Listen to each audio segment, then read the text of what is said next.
This is The Wire for 2300 Zulu, February 4th, 2025.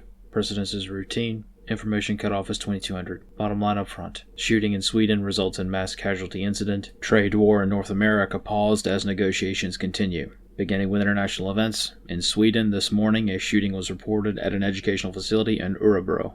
Approximately 10 fatalities were reported, with many others wounded in the attack. Analysts comment. If accurate, these casualty figures make this attack the deadliest mass shooting in Swedish history. Due to the long-standing social issues in Sweden, the information regarding this attack will very likely be suppressed by authorities. Consequently, much like the UK's Southport murders, it will probably take several months for any details to be confirmed beyond a reasonable doubt. Right now, the very unconfirmed rumors circulating on social media suggest this facility, while being touted as a school, was not a place of education for children, but rather an adult education facility similar to a community college in the United States. Further rumors suggest this facility was heavily frequented by immigrants.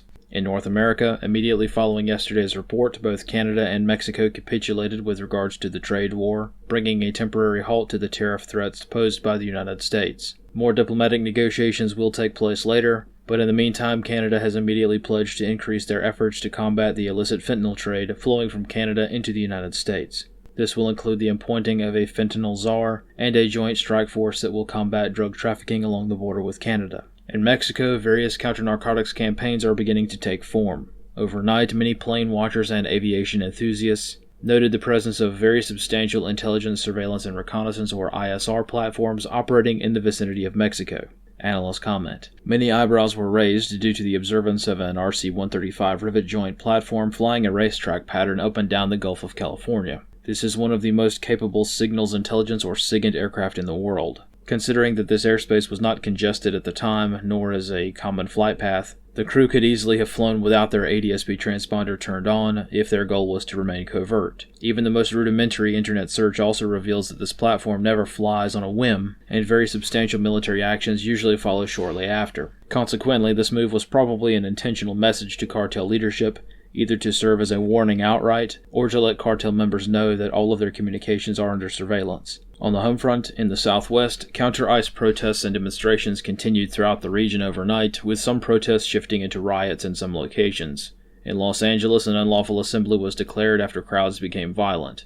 In Arizona, similar protests became riots as well, with demonstrators in Glendale successfully stealing a police vehicle during the fray, before it was eventually recovered. Analyst comments for this wire. In Washington, various protests and general outrage displayed by sitting congressmen has continued following the de facto closure of USAID. Over the past 24 hours, internal reports released by DOJ have directly tied most of these politicians to foundations that were directly getting U.S. tax dollar payouts from USAID. Of note, the outrage over the auditing of USAID is purely bipartisan, with politicians on both sides of the aisle being named as sitting on the boards of various entities that were directly getting financial payments from the U.S. government.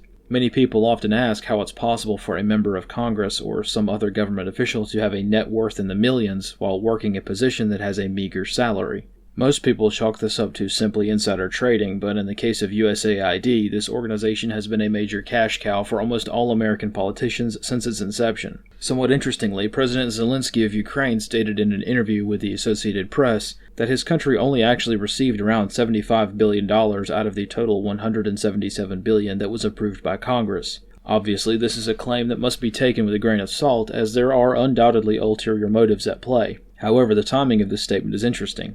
Though largely speculative, it is possible that this claim, being made immediately before massive audits come to light, is intended to manipulate the future of Ukrainian aid by revealing how much Ukraine actually received versus what they think they are entitled to. In the North, the recent diplomatic spat between the United States and Canada probably will have unintended consequences once the population figures out what it was all about. Now that Canada has capitulated so quickly, it's a rather moot point, but it would be helpful to remember what the conflict was all about in the first place.